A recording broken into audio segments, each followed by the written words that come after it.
Bendy and Boris in the Inky Mystery by this animated phantom and Marco A. Chapter 6 Detective Featherworth Learns Too Much.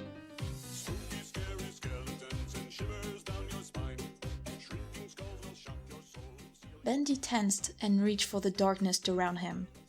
He felt it wiggle with anticipation for violence, like an excited beast. He was going to throw this guy off him. He should throw him into the crowd of hypocrites behind them. He was practically a murderer, getting in between Bendy trying to save Boris. Hell, maybe Bendy should throw him into the fire. He deserved it after all. Bendy was just about to do so, when a voice cut through the fog of anger, fear, and bloodlust. Bendy!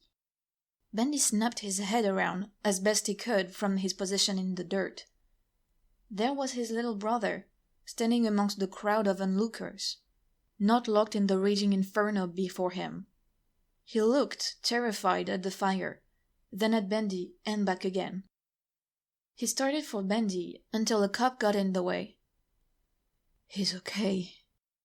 The thought rang through Bendy's panicked mind. "Boris!" Bendy said with so much relief, his voice cracked. The firefighter felt him go limp and rolled off the little demon.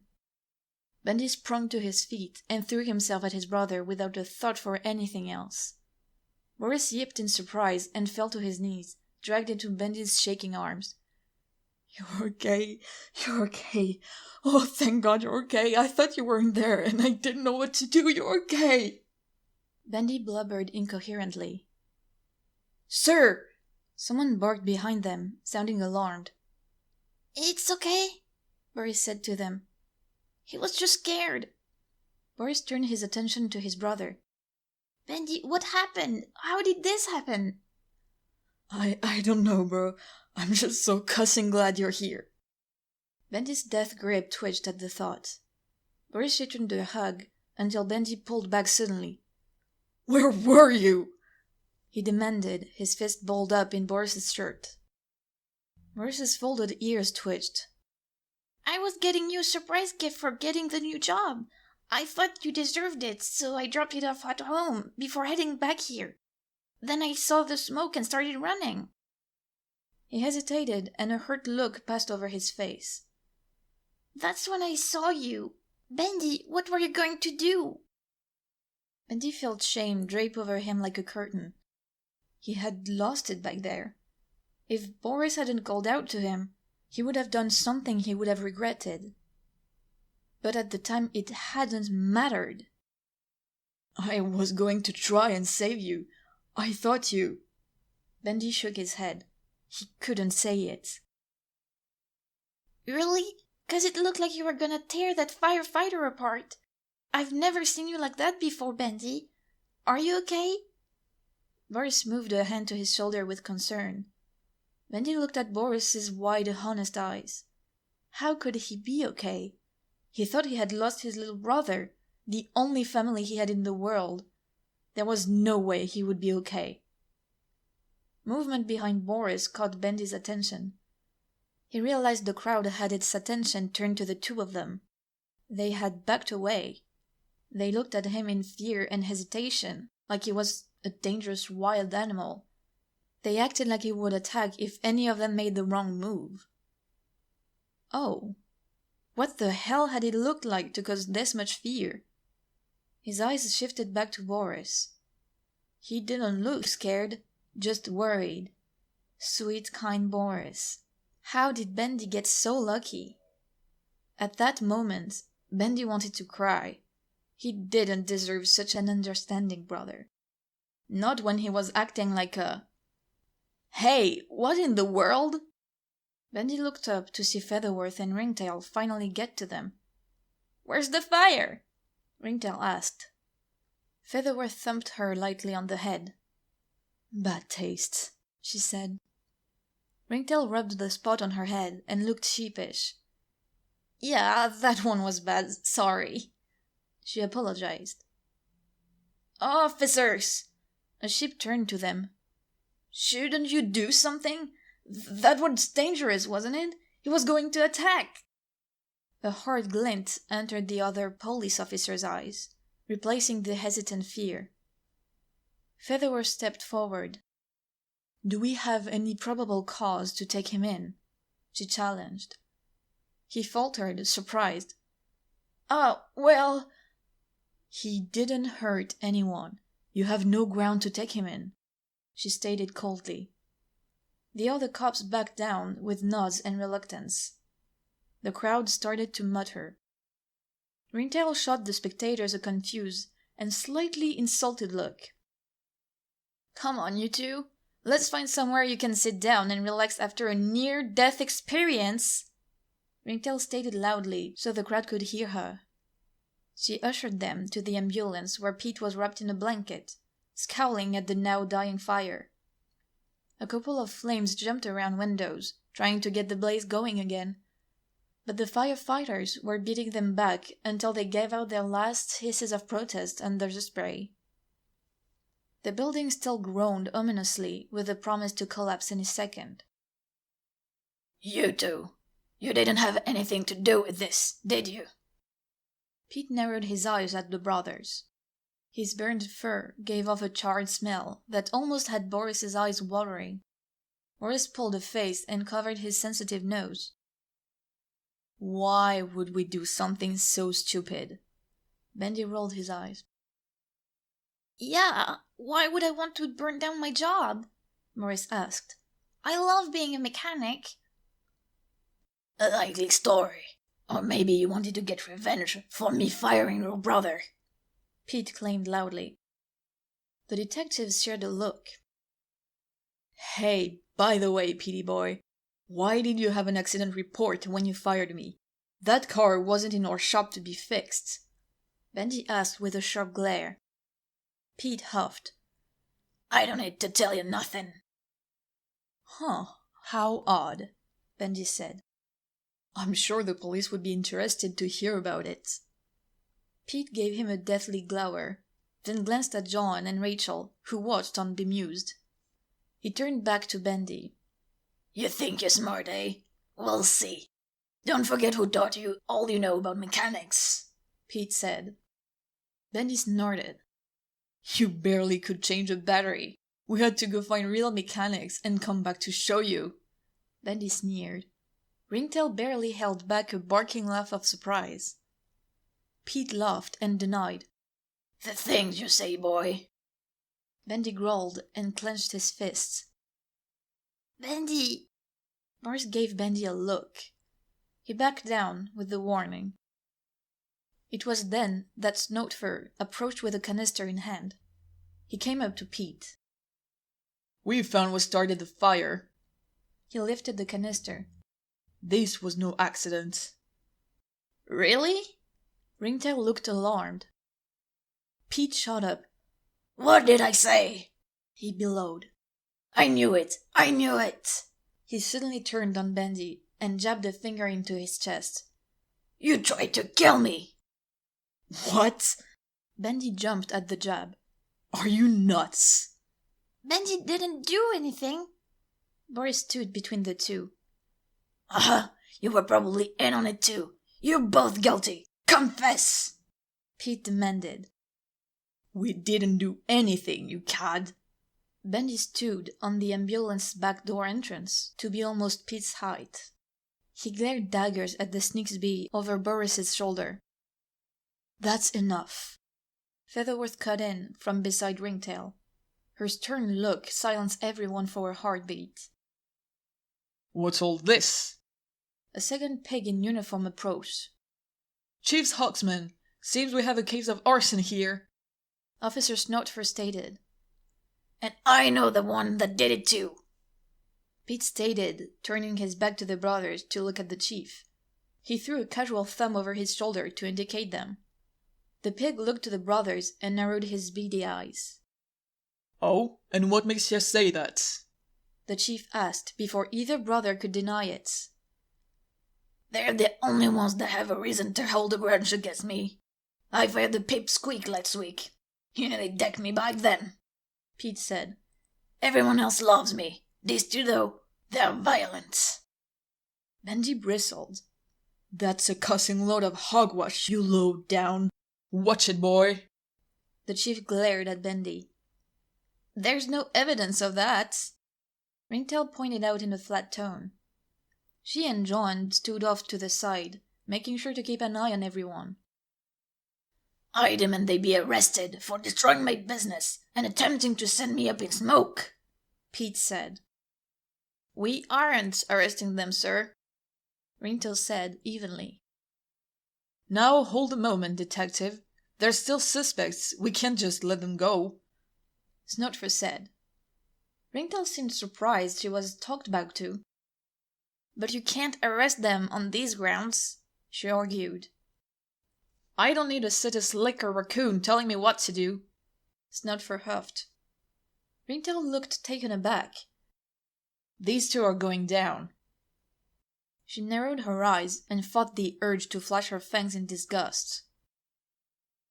Yeah, Hamhead, I'd like to see you try, Bendy snarled. I'll turn you into bacon stripes before I let you take us. Ringtail and secretly Featherworth agreed with him, but maybe in a less violent context, just slightly though. Oh, look at him now. That little twerp is asking for it, Pete gloated. Bendy snarled and jumped over Boris. He connected with Pete's chest, shoving the larger one down. Pete landed heavily on his back, Bendy standing atop him. Who's laughing now? Boy, put your hands up. You're under arrest. Snotfer put his hand on the pistol at his hip. Why, you... Pete growled and reached up to grab him. Bendy jumped back and hopped back on the back entrance of the ambulance. Bendy, stop! He's not worth it! Boris said, putting himself in between them again. They're not going to help us, bro. They're gonna toss us in a cage and throw away the keys, Bendy said. Boris hunched his shoulders, but eyed the police wearily. I said, put your hands up, Snotfer ordered. Rachel took a step forward to intervene. She'd seen enough. Bendy's eyes glowed red. We didn't do anything. He suddenly doubled over in a coughing fit. Everyone froze to focus on the demon. Bendy? Boris turned around to see Bendy wrap his arms around his chest and drop to his knees. Bendy! Boris's shout sounded far away to Bendy. That didn't make sense. Boris was right in front of him.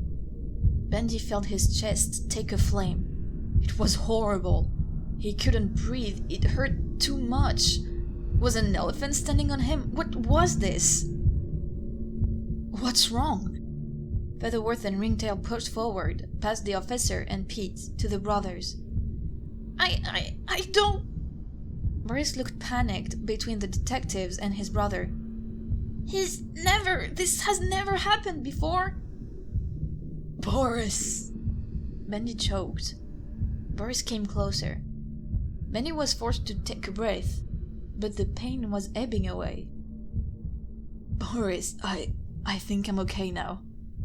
Even as he spoke, the fire from within was receding. He gingerly straightened up. Yeah, it was gone. He dropped his arms. That had only been a few seconds, but... Ow! Bendy, what was that? Are you okay? Boris looked scared and confused. I don't know, bro. It's over now. I'm fine.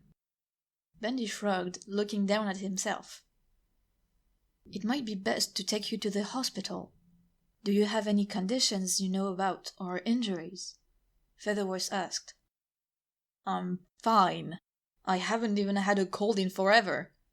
Bendy pushed back. I don't know of anything like that. I don't need to go. Not to mention how ridiculously expensive that would be. As Bendy spoke, something dawned on Boris. He sputtered. Bendy, do you think it's Inky? Boris! Bendy snapped at him. Boris flinched and whimpered. Ringtail narrowed her eyes. But... Boris had a look of alarm, panic clouding his thoughts. Mr. Wilson, he said... Boris, shut up! Bendy grabbed Boris's collar in a fist. He yipped, but shut his muzzle. It was too late, though.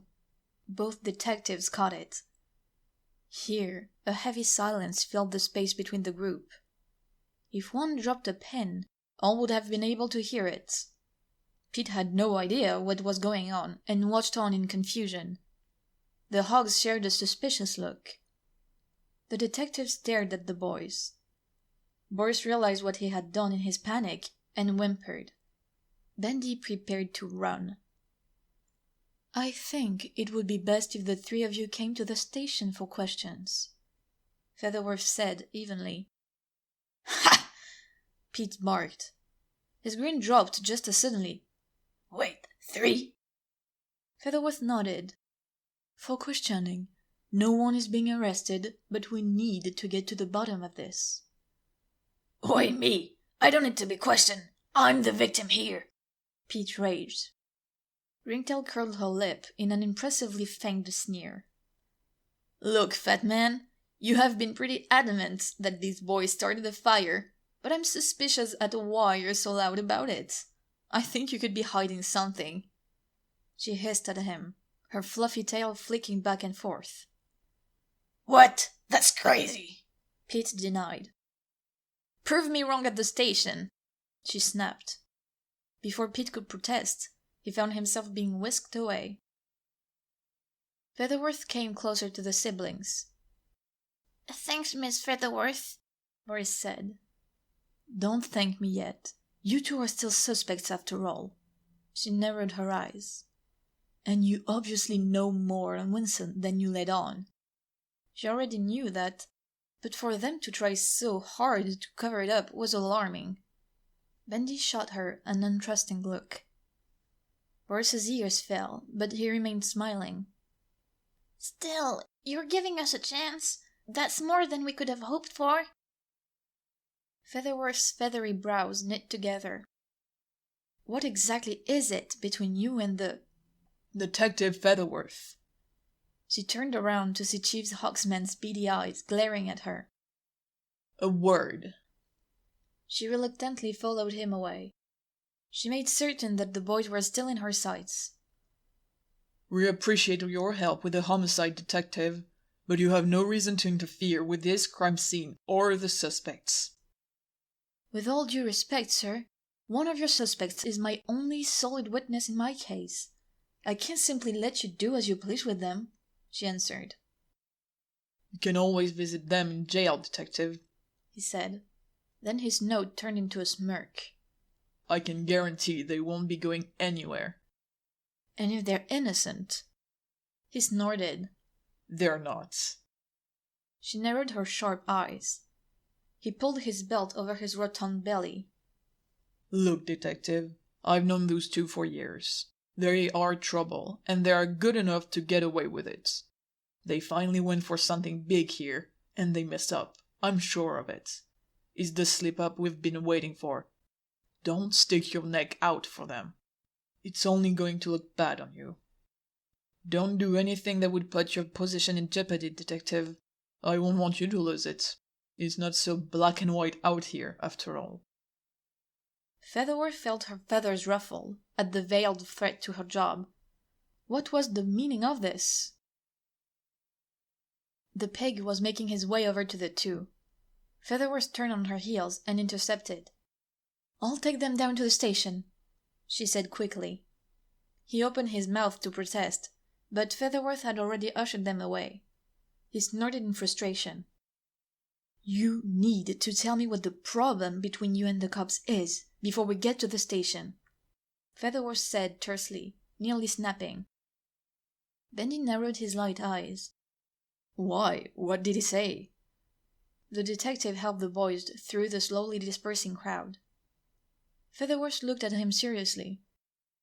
"He just threatened my job. He can't do anything, but just saying such a thing." She shook her head in disgust. They made it to her vehicle, and she opened the car door. "Get in." Boris was so confused. Sure, he and Bendy didn't like the police, but the chief threatened the detective over them? Had what they'd done when they were kids really been such a big deal?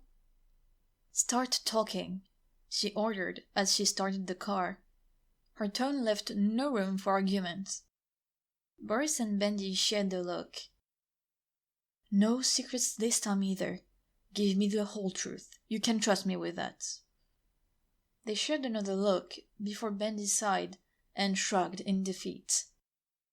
Boris explained. "Back when we lived on the streets, times were tough. It was all about getting to the next day. We got desperate a couple of times, and we aren't proud of the things we had to do." Boris's ears fell. Was stealing food really such a crime if it meant seeing tomorrow? "We had to survive, bro," Bendy pointed out with a huff. "Look, we aren't saying this lightly. The cops never could pin anything on me, and that frustrated them. When I caught one of the officers doing some shady business, I harassed him for it." Bendy smirked. "It was one of the best fun I had on the streets." "Bendy!" Boris whined, looking at his brother completely deadpanned. It had been stupid to have to run from the weasel cop half the time. He hated the target the cop had painted on their backs. Sure, they were fast and nimble, but Boris had been scared out of his mind a couple of times. That guy had gotten too close once or twice. Bendy shot a smirk back at Boris and raised an eyebrow in challenge. Bendy had always pulled him out of any tight spots. He had always seemed in control of the chaos, never fearful or stressed. His brother used to have fun running from the cop as he threatened to tell everyone he was accepting bribes and trading police stuff with others. Boris knew Bendy had saved him every single time. He couldn't argue that. Boris only huffed in return to Bendy's challenge, refusing to rise to the bet and argue. "Anyway, he came after both of us, tried to frame us for a bunch of stuff," Boris said. "Bendy, Boris looked at him with a glimmer of amusement this time. Okay, what Bendy had planned was pretty awe-inspiring. "We came up with a plan. One of the craziest and funniest plans in the world," Bendy bragged. "It was Goldberg Golden. That weasel completely fell for it, lost his job, and ended up in the can before he could curse our names. We took him down easy. Boris and I had him strung up in the middle of town, all his crime spread out around him." "It was your plan, Bendy," Boris pointed out, not able to really take any credit. "Yeah, but I couldn't have done it without you," Bendy shot back. Boris smiled, pleased with the statement. "So, what does that have to do with today?" Featherwest asked. "Well, remember how I said he was in some shady business? I think the Pays were a part of it too, or at least Hogsman. I know they accepted bribes at least, so I think there's a grudge there. Plus, we did make the police look bad in front of the entire town." Bendy shrugged. "Is it everyone?" "Nah, I don't think anyone else really did anything. They're just embarrassed a couple of kids took down their dirty cop. I think they're clean, but Hogsman has been gunning for me since then. It's lucky that we got our mechanic job shortly after that. One wrong step and I would be behind bars. Every fight or even a ticket, and he'll always push for greater punishment," Bendy said casually. "We've been lucky," Boris said. "And smart," Bendy threw in. "The fight last week at the Dancing Lady?" Boris asked skeptically. "Hey, it turned out fine, didn't it?" Bendy shrugged in an easygoing manner. "You were lucky there were no cops there that night," Boris stated. Bendy scratched the back of his head and smiled sheepishly. Featherworth decided it was time for a topic change. "What did Wilson say to you two?" Both startled at the sudden question. They had almost forgotten. Bendy felt like he had a whiplash with the jump in thinking. He let out a big, deep sigh. "It was crazy talk. Freaky wacko babbling conspiracies. Honestly, I would have tossed him out the moment he started, if it wasn't for two reasons. 1, I know what it's like to sleep outside. And 2, Bendy threw a thumb at Boris. Boris would have pouted at me for weeks. Nuh-uh, I don't pout. Boris blushed in embarrassment. Oh no, that's exactly what would have happened, Bendy said with a smirk. Featherworth felt her patience begin to fray. They were almost to the station. Yes, but what did he say? She tried again. Bendy gave her a deadpan look. Have you ever heard of ink illness or the ink machine? Bendy? Boris sounded nervous. Featherworth blinked. Ink machine? Wasn't that some of Wilson's last words? Bendy startled. How do you know about that? Featherworth frowned. The driver heard them too. Bendy again turned sheepish. Oh. He cleared his throat uncomfortably and shared a panicked look with the wolf. All right, I'll tell you everything he said, but don't judge me for he's crazy, Bendy said. So, what the bird said was that his team or whoever were digging and found... What was it, Boris? Bendy turned to his brother. The wolf shrugged. Well, they found some old stuff, and this group of creeps told them to stop. They didn't, and apparently they were bumped off, I guess. Wilson learned something, and then flew the coop. Bendy. Boris moaned at the pun. Bendy only smirked at his brother again, before continuing. What he learned about was the thing called ink illness. It's some sort of plague that's supposed to kill a bunch of people. He said these shady wet blankets want the plague to happen, and they've been after him ever since. He told us he thought this ink machine might make some sort of cure or something. An illness? How does someone get ink illness? Why hasn't the news heard of this? Featherworth was reminded of the victim before Wilson. A journalist. He had been trying to get the word out. This was fishy. He didn't know.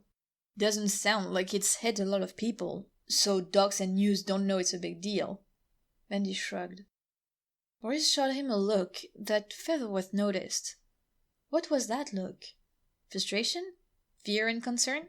There was something there. What would trigger that response? He said they don't know how it spreads, and not a lot of people have had it. The wolf reacted. Does he fear of it spreading? If it's like that, then... Featherworth glanced at Bendy, seeing him in a new light. That panic earlier at the garage. The young wolf had feared it was ink illness. He does fear it's ink illness. Was Bendy a carrier? Is that why Wilson would entrust them with this information? A warning for the sickness that would hit them? What did that mean for everyone that came into contact with them? That makes sense, Featherworth muttered after a time. She couldn't worry about that now. She couldn't do anything about it, so she filed away the information for later. She put a lid on her fears and focused on what she could do. Excuse me? Bendy asked. Featherworth debated with herself for a moment. On one hand, it was confidential information on an ongoing case. On the other hand, these boys had been through hell since yesterday, most likely because of her case. The pattern would match that of what had been happening around Wilson at least. To hell with protocol. They nearly were burned to death today. She could take the heat from her boss if she had to. We've been following him for months, almost a year. We wanted to bring him for the murder of his team. He was a suspect. We thought he might be a serial killer, because everywhere he went, people died. The latest victim has been a journalist. I had my reservations, but with no evidence to support my suspicions, I couldn't do much until we caught up to him. The fires in Crestville have been the most questionable of attacks. Why would one person try to burn down a city block to cover his tracks? Now, though, things clear up. He was running from the killers, not us. He was trying to help or warn people. not throw us off his trail. Wait, you believe him? Boris asked, surprised. Of course. He was a professor, a researcher, an archaeologist, a scientist, and he played in biology and anatomy. He was a very intelligent individual. Wilson Wyston wasn't a killer. He helped people. It never really lined up that he would suddenly attack his research team and go on a cross-country killing spree. She sighed. But with so many deaths around him, we couldn't really argue it with no evidence. You gotta be kidding me, right? Bendy practically demanded. He had been waiting for the Crow to call him paranoid and nuts. He was waiting for her to deny everything. She wasn't supposed to accept everything at face value. Bendy felt his world turning upside down. He was feeling sick, trepidation twisted his stomach. No, she answered. This is the clearest Wilson's case has ever been. Why didn't he just come to us? We don't know, Boris answered. He said we couldn't trust people. Featherworth hid her shock and alarm. Was there someone or some group in Toontown that would act in such a way against the professor? In the political circles, or even the police department, was there someone that would try to silence him? He said they're watching, Bendy whispered. When he was dying, he said they're watching, that I should run. Featherworth parked the vehicle in the parking lot and gazed at him for a long moment. This is a lot bigger than I had first thought, she admitted. She felt like she was back at square one. Hell, she felt like a rookie right out of the training academy again. Both boys squirmed at the comments, neither comfortable with the idea of how big this could be. We'll get them, she promised. She wasn't sure if she was promising them or herself. Truth was, she felt a little guilty for misguiding them, but she had to make sure she covered all her bases, and she couldn't lose their trust. She still wasn't sure she believed Bendy or his limited involvement. Why would Wilson trust this information to him? He could have just explained the illness and left it at that. What could this young man do? How had he gained such trust from such a cautious individual? It didn't add up. Good luck with that. Bendy decided it was time to lighten things up and smirked. And if you ever need a night off, I'm sure I can. Bendy, stop! Boris cut in. Don't flirt with the cop. Featherworth chuckled. She appreciated his attempt to comfort, or at least soften the burdens of reality. If any of this was true, and there was a part of her that truly hoped it wasn't, then lighter moments like this could become scarce for the Crow detective. Aw, come on, Boris. Bendy smiled teasingly at his brother. No! Boris howled. Featherworth couldn't help the small smirk. They really were charming. Then her partner crashed through the station doors, looking panicked and furious. Her fur bristled, making her look twice her size and fangs bared. They took it! She shrieked. What? Rachel, who took what? Featherworth got out of the car and approached the agitated raccoon. Someone broke into the morgue and the evidence room. They took Wilson's journal, right from under the noses of Stage and Ramson. She snarled. How? The Crow demanded. No one knows yet. The detective rushed back into the building. Featherworth firing question after question and right on her tail. Bendy and Boris shared a look. Well, this looks like it's gonna be fun, Bendy said. Bendy, are we going to be okay? Boris asked.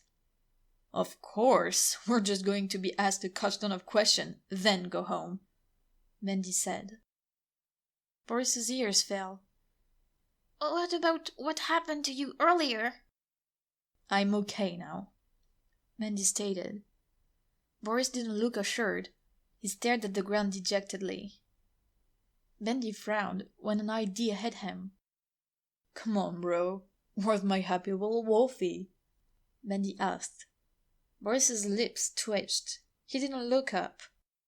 He mumbled something like, "Don't say that in public." What was that? I didn't hear you. Was that an answer from my wolfie? Bendy put a hand up to the side of his head, smiling. "Here I am." Boris smiled endearingly at his brother. Bendy grinned. There you are. You too, get in here. They snapped their heads up to see Snowfur glaring at them. Let's get this over with, so we can go home and watch some Mickey Mouse, Bendy suggested. Boris smiled and nodded.